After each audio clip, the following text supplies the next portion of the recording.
Hai semua, gue Milda. Pada kesempatan kali ini gue mau cerita kisah horor gue ketika gue ngedaki ke Gunung Gede, Sukabumi. Gue mulai pendakian itu tanggal 21 Juli 2019 yang lalu, waktunya masih deket. Mulai pendakian di Sabtu pagi jam 9. Estimasi ke Gede itu kurang lebih 8 jam. Tapi pada kenyataannya enggak 8 jam. Pertama, karena satu regu gua itu berisi 13 orang. Kedua, temen gua ada yang kekilir kakinya. Jadi mau gak mau treknya tuh melambat dan kita kebagi 3 regu. Regu depan, tengah, dan belakang. Ketika malam tiba, udah mulai maghrib jam 6. Itu kita benar-benar kumpul dan wanti-wanti kalau trek malam itu harus rapet katanya, karena gelap sisi lain dan ya namanya gunung, kita nggak tahu ada jurang atau apa, jadi benar-benar harus rapet. Setelah melewati trek malam kurang lebih sekitar jam 8 kurang, itu kata pendaki sih katanya udah bentar lagi sampai Surya Kencana. Tapi ya udah, kita namanya pendaki kan, dibilangnya 2 menit lagi sampai, 3 menit lagi sampai, ujung-ujungnya 1 jam. Tapi udah, kita tetap semangat aja, percaya. Tapi masalahnya di malam itu ketika mau sampai Surya Kencana, kita kepisah 3 regu.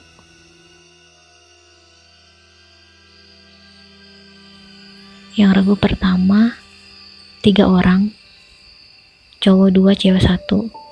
Regu kedua gua dan temen gua, cewek juga. Dan regu ketiga itu sisanya. Kebagi 3 regu di trek malam. Mana posisi gunung tuh yang mulai gerimis, udah mulai ada angin kenceng, hawanya beda lah. Gue pun takut, karena pas udah kepisah gitu gue gak berani jalan maju ke depan atau mundur. Jadi gue teriak sama yang regu depan, "Aldi, rapet," gue bilang. Terus gue ngomong sama temen gue, "Kita di sini aja ya, jangan maju atau mundur. Kita nungguin regu belakang aja, biar sampai ke kita." "Iya," jawab temen gua. Hawa gunung waktu itu benar-benar gak enak banget. Apalagi sebelumnya gue sempat ngedengar suara ketawa.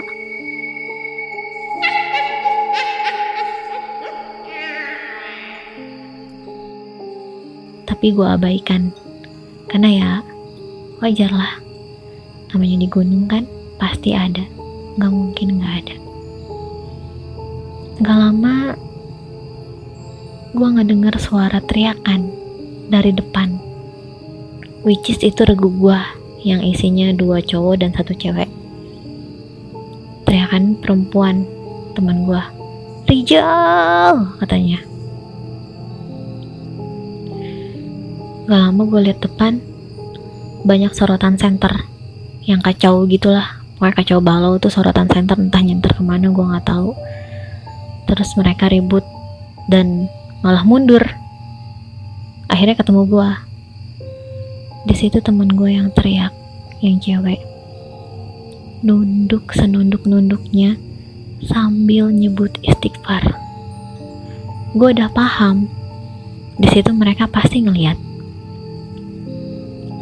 Cuma ya udah, gue bilang ke mereka, "Udah ya, jangan diceritain di sini, gue udah paham. Nanti aja ceritanya pas udah nyampe tenda," gue bilang gitu. Dan mereka menenangkan diri masing-masing dan coba bilang ke temen gue yang teriak itu, "Gimana? Udah bisa tenang? Bisa maju lagi?" "Ya bisa," jawab temen gue itu. Akhirnya udah, gak lama kemudian regu belakang datang dan kita rapet lagi di situ 13 orang. kurang lebih jalan dari kejadian teriakan itu 15 menit, kita nyampe di Surya Kencana.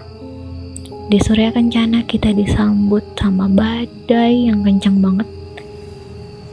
Kabut, badai, pasir, embun, angin, dingin, bener-bener badai. Dan kita masangin tenda tuh susah banget. Jangan kan masang tenda, masak pun kita susah. Apinya kalah sama angin. Jadi udah akhirnya malam itu mutusin, udah deh masak sebisanya. Mie udah jadi, tenda udah berdiri satu untuk cewek-cewek. Udah cewek-cewek pada tidur, tinggal sisanya cowok-cowok itu mereka masih tetap masang tenda. Di tenda gue tanya temen gue yang teriak tadi kenapa teriak. Ternyata temen gue itu dia ngelihat sosok anak kecil.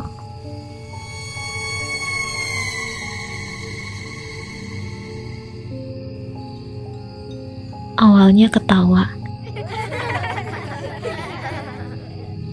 terus pas dilihat dari arah sebelah kanan, sosok anak kecil hitam. Temen gue ngeliatnya bayangan hitam gitu, tapi sosoknya anak kecil. Dan temen gue yang lain yang cowok itu, yang barengan sama dia, nyorot si sosok anak kecil itu pakai senter. Dan itu katanya mukanya pucat, pasi. Terus dia nyebrang dari kanan ke kiri sambil ketawa. Asli, untung bukan gue yang ngelihat. Dia nyebrang ke arah kiri, ke arah pepohonan yang gelap, dan entah di pepohonan itu ada apa, gue nggak tahu. Cuma ya ekstrim juga sih sampai muncul begitu. Biasanya kan paling kalau naik ke gunung malam suara-suara ya, tapi ini enggak. Dia memunculkan sosoknya gitu. Oh ya udah tahu ceritanya, gue udah gak penasaran. Turun gunung, gue pun ketemu trek malam lagi. Dan itu juga banyak gangguannya. Dari yang mulai ngedengar suara ketawa, dari yang mulai tas carrier gue dikelepak. Sumpah itu ngebingungin banget, tas gue apa dikelepak. Gue kira buah jatuh, pas gue cari nggak ada. Dan gue kira lagi itu ranting atau apa pohon yang nyangkut di tas gue. Pas gue lihat ke atas, pohon pada tinggi dong. Akhirnya gue pikiran positif terakhir itu mungkin air jatuh ya dari pohon. Sampai gue ngecek tas gue itu ada airnya atau enggak lewat temen gue, dan ternyata kering. Dari situ gue yang oke, mencoba menguatkan iman dan melawan rasa takut. Sumpah itu trek malam benar-benar. Sesampainya di base camp, ketika turun, temen gue searching di YouTube. Ternyata ada YouTuber yang kontennya isinya ngedaki ke Gunung Gede, dan di pertengahan itu ada temennya si YouTuber ini yang cerita. Dia pun ngelihat sosok anak kecil di Surya Kencana. Di situ langsung, oh ternyata di Surya Kencana dominan sama sosok anak kecil. Dan malah katanya ada kisah pendaki lain yang mungkin si pendaki ini entah bisa atau apa, si sosok anak kecilnya tuh ngasih tahu di Surya kan lagi badai, ngecamp aja katanya. Gila, gue merinding banget. Itu sih pengalaman gue ketika ngedaki ke Gunung Gede. Terima kasih.